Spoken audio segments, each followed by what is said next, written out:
You are looking at a jar that can replace half of your grocery bill. Not metaphorically, mathematically. One jar, $4 to build, and it produces food indefinitely, as long as you keep feeding it.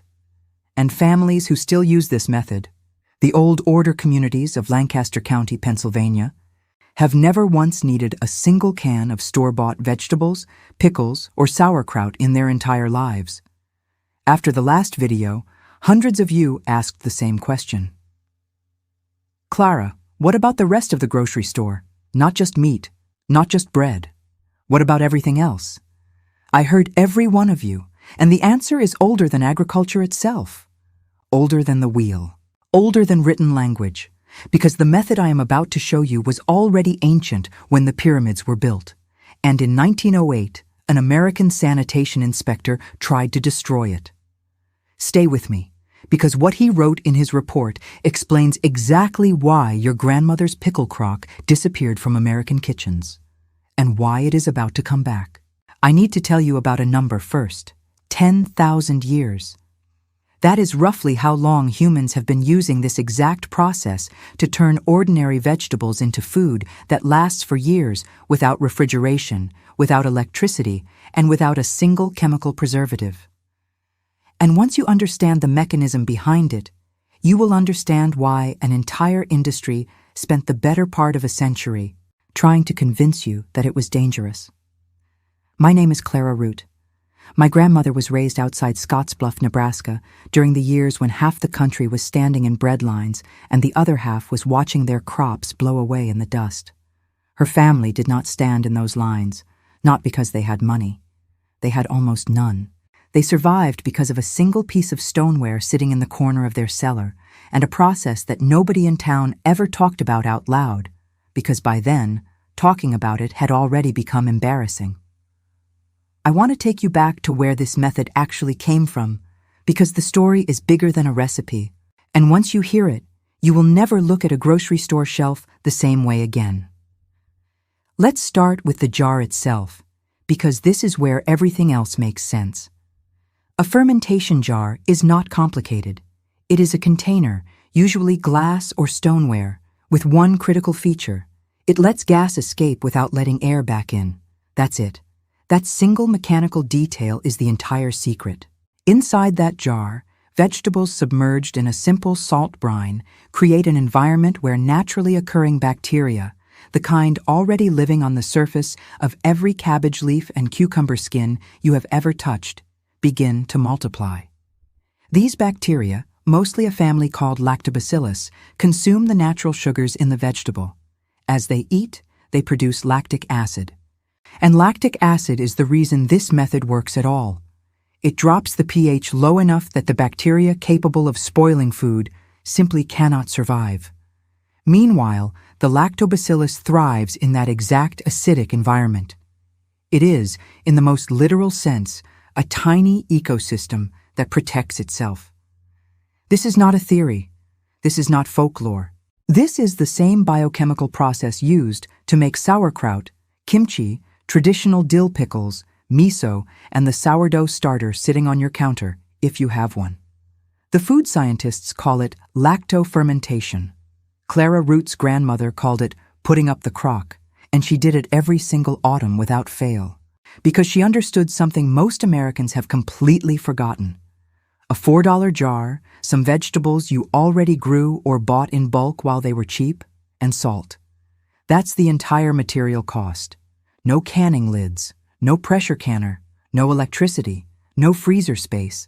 And the food that comes out the other side does not just survive for months. Properly maintained, a fermentation crock can produce food continuously, for years, because you can keep adding fresh vegetables to replace what you eat. Let that sink in for a moment. This is not a one-time preservation method like canning, where you seal a jar once and it sits on a shelf until you open it. A fermentation crock is alive. It is a renewable system. You take some out, you put more in, and the culture keeps working. Done correctly, the same crock can feed a family for a decade. Now here is where the story gets uncomfortable, because this method did not disappear by accident. In the early 1900s, almost every American household, immigrant and native-born alike, kept some version of a fermentation crock in the kitchen or root cellar. German and Eastern European immigrants brought sauerkraut traditions that had existed in their home countries for centuries. Southern households fermented corn into a dish called sour corn. New England families fermented cucumbers in barrels so large that entire neighborhoods shared them. This was not a niche practice. This was simply how food was preserved before refrigeration existed at scale. Then, in 1906, the Pure Food and Drug Act passed in direct response to public outrage over Upton Sinclair's novel The Jungle and its descriptions of unsanitary meatpacking conditions. The intention behind the act, broadly, was good. Nobody disputes that contaminated food was a real and serious problem in early industrial America. But the implementation created an unintended casualty, and that casualty was home fermentation. Sanitation inspectors, newly empowered and newly funded, began touring rural communities, and many of them had never seen a fermentation crock before in their lives. They came from urban backgrounds. They understood factories. They understood meatpacking plants. They did not understand the biology of a covered stoneware jar sitting in a cool cellar, slowly turning cabbage into something that smelled sharp, sour, and to an untrained nose, suspicious. A 1908 inspection report out of a county extension office in the Midwest, the kind of document almost nobody reads anymore because it sits buried in agricultural archive collections, described home fermentation crocks as, quote, a potential vector for bacterial contamination requiring closer regulatory attention. The inspector recommended that rural extension agents actively discourage the practice in favor of, quote, modern preservation methods utilizing heat sterilization. In plain language, can your food instead. Boil it, seal it. Stop relying on bacteria you cannot see and cannot control. This recommendation was not based on any documented outbreak traced to a fermentation crock. It was based on unfamiliarity. The inspector did not understand that the entire safety mechanism of lacto-fermentation is self-regulating. The acid the bacteria produce is what keeps the food safe. He saw bubbling liquid and assumed danger, when in reality, he was looking at a process so reliable that it had fed human civilizations for 10,000 years, without a single case of modern food safety equipment. But the recommendation spread.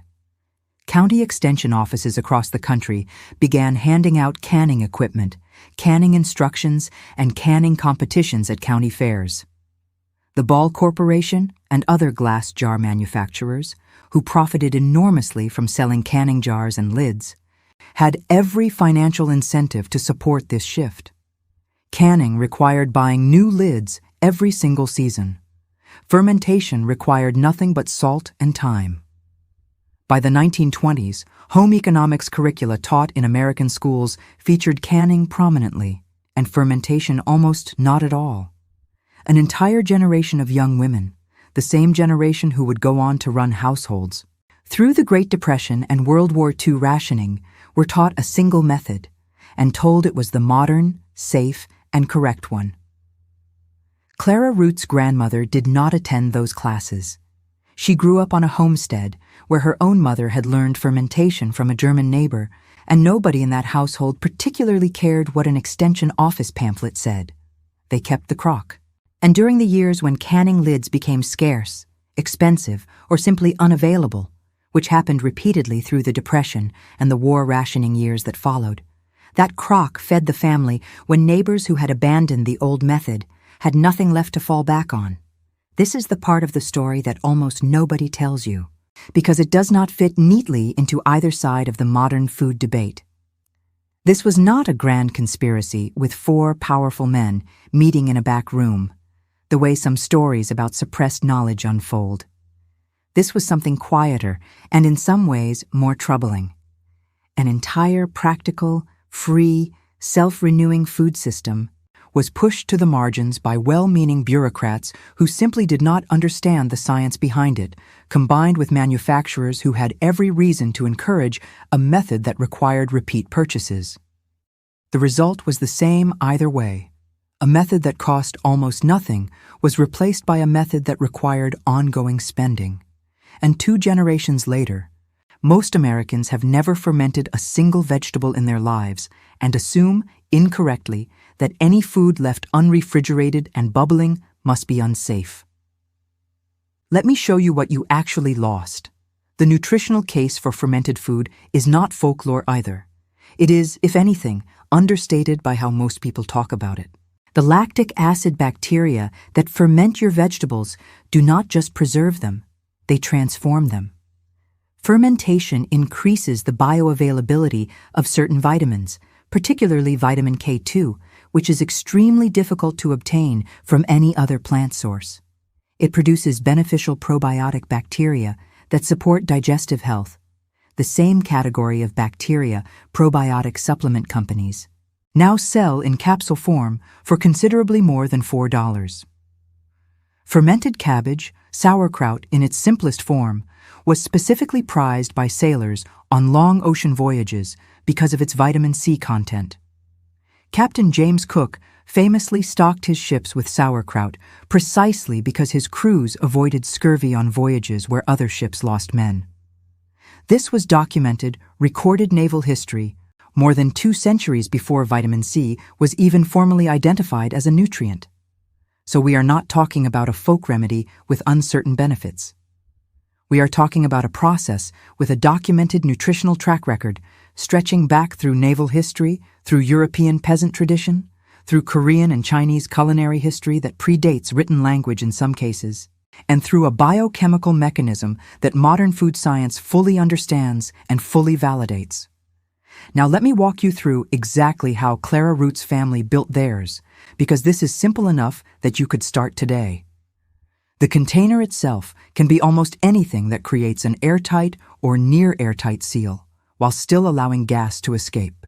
Traditional stoneware crocks, the kind with a water-sealed lid, are ideal because the water channel around the rim lets carbon dioxide bubble out, while preventing oxygen and contaminants from entering. But you do not need a traditional crock to start. A simple, wide-mouth glass jar with a fermentation lid, or even a jar with a cloth cover secured by a rubber band, works for smaller batches. The total cost of materials for a basic setup, including the jar, falls well under $4. If you are using a jar you already own and salt you already have in your pantry, the ratio matters more than the equipment. For most vegetables, you want roughly 2 to 3% salt by weight relative to the vegetable. For a basic batch of cabbage, that typically works out to about 1.5 tablespoons of salt per medium head of cabbage. The salt does 2 things simultaneously.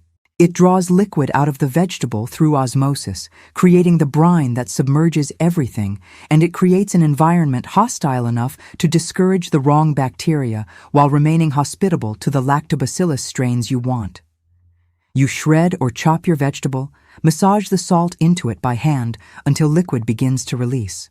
Usually about 10 minutes of working it with your hands, and then pack it tightly into your jar, pressing down firmly enough that the released liquid rises above the solid vegetable matter.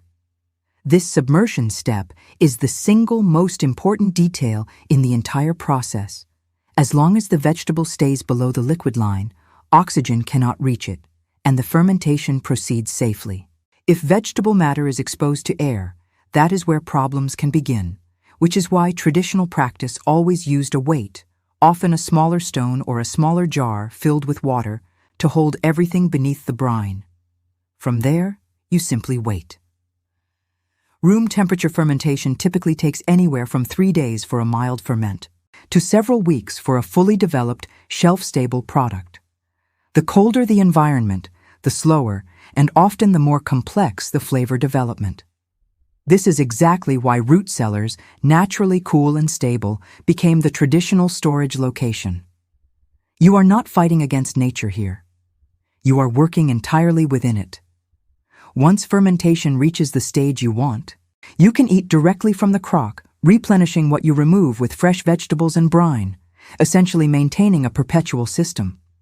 Or you can transfer the finished product into sealed jars and refrigerate or cold store them, where the already low pH means they will keep for many months, sometimes years, without any further intervention. This single technique applies to far more than cabbage. Cucumbers become true fermented dill pickles, the kind your grandmother might remember, and the kind that bears almost no resemblance to the vinegar-based pickles sold in modern grocery stores. Carrots, green beans, turnips, beets, peppers, and onions all ferment beautifully, using the same basic salt brine principle. Even fruit can be fermented, though the process differs slightly because of the higher natural sugar content. What this means, practically, for your grocery bill is significant. A single head of cabbage, often under $2, ferments into a jar of sauerkraut that would cost $6 to $8 at a grocery store for an inferior, pasteurized version that has had the live bacterial culture killed off in processing, specifically to extend shelf life on a store shelf. Once you taste a genuinely live ferment against a pasteurized supermarket version, the difference is immediately obvious. One is alive. The other is essentially pickled and then sterilized, which extends shelf life but eliminates most of the probiotic value that made the food worth eating in the first place. Scale this across a full pantry. Pickled vegetables, sauerkraut, fermented hot sauce, fermented salsa, even fermented dairy products like the simplest forms of yogurt and kefir all rely on closely related bacterial fermentation principles. A household that fully embraces this method can realistically eliminate the entire pickled and preserved vegetable section of a grocery bill, replacing it with a system that costs pennies on the dollar and produces a continuously renewing supply. There is a reason Clara Root's family never went hungry through years when their neighbors, dependent entirely on store-bought canned goods and a steady paycheck, struggled badly. The crock in the cellar did not require a paycheck. It required vegetables, which they grew themselves, salt, which cost almost nothing, and time, which nobody can take away from you. Before I move into the safety question, I want to widen the lens for a moment, because the story of fermentation is not just an American story, and understanding how deeply this method runs through human history makes it obvious why it was never going to disappear completely, no matter how hard 1 century of regulation and marketing tried.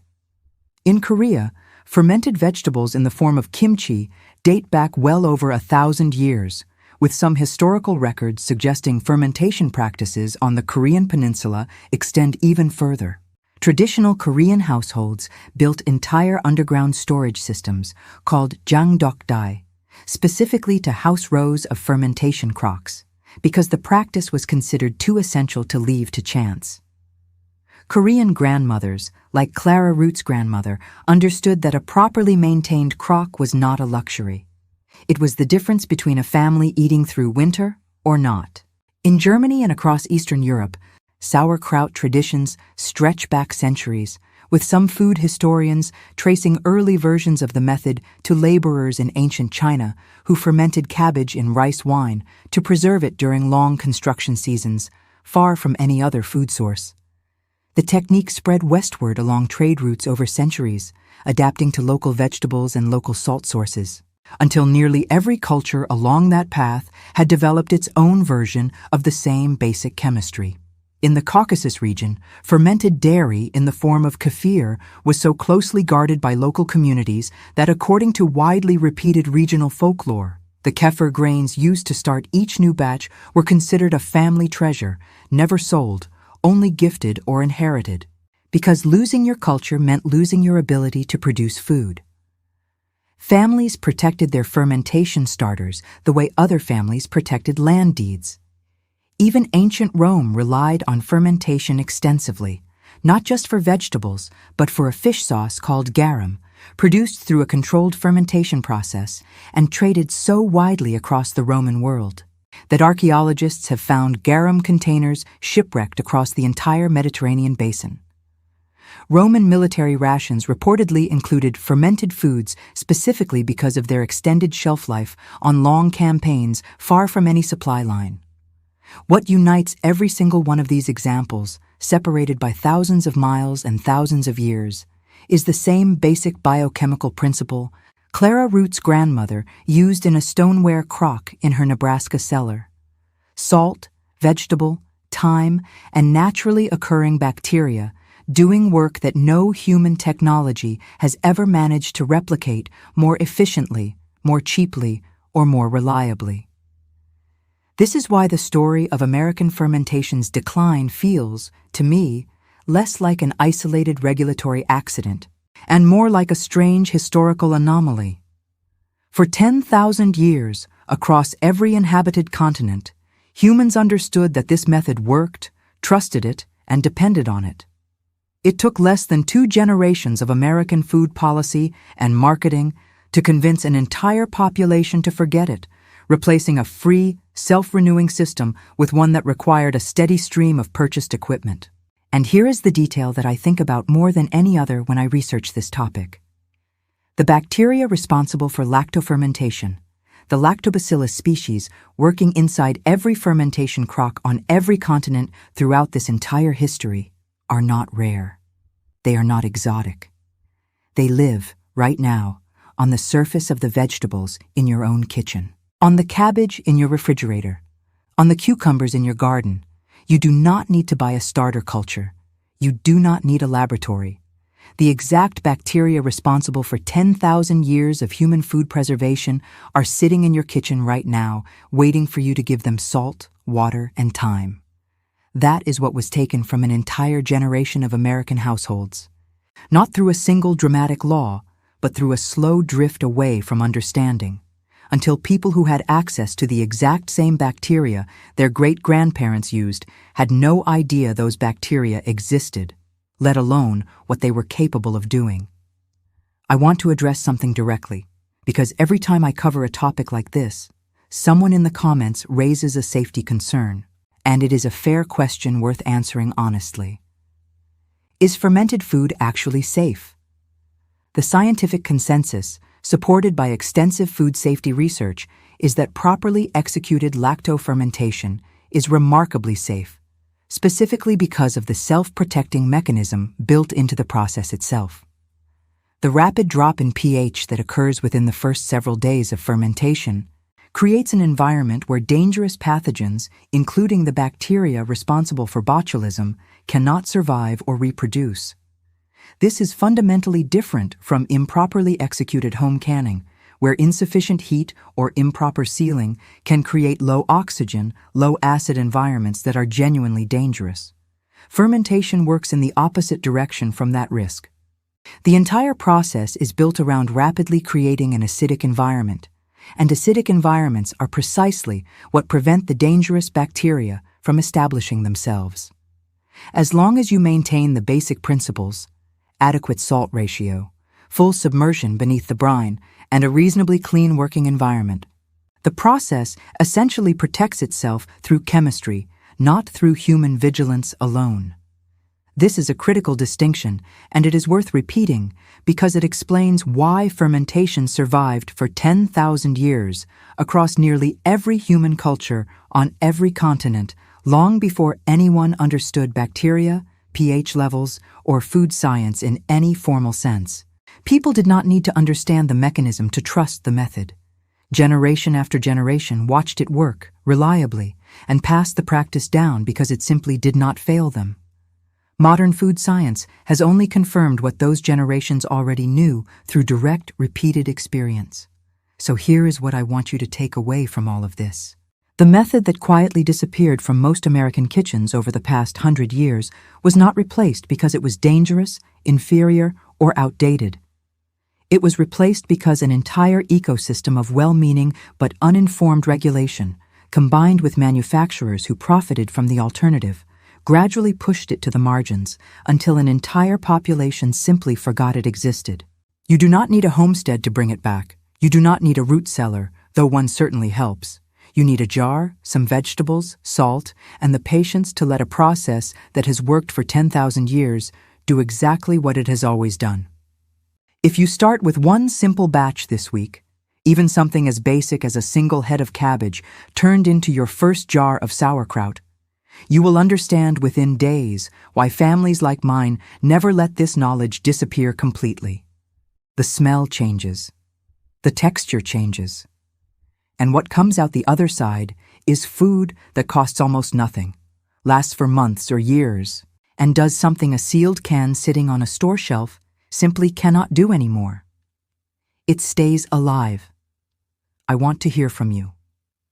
If you could only ferment one vegetable from your own garden or your own grocery list this season, what would it be? Tell me in the comments below. I read every single one, and your answers shape exactly what we cover next on this channel. Subscribe if you want to know what they stopped teaching us, because in the next video, I'm going to show you the root cellar system Clara Root's family used to keep an entire winter's worth of food fresh, without electricity, without a refrigerator, and without spending a single dollar on a grocery store vegetable aisle from October through March.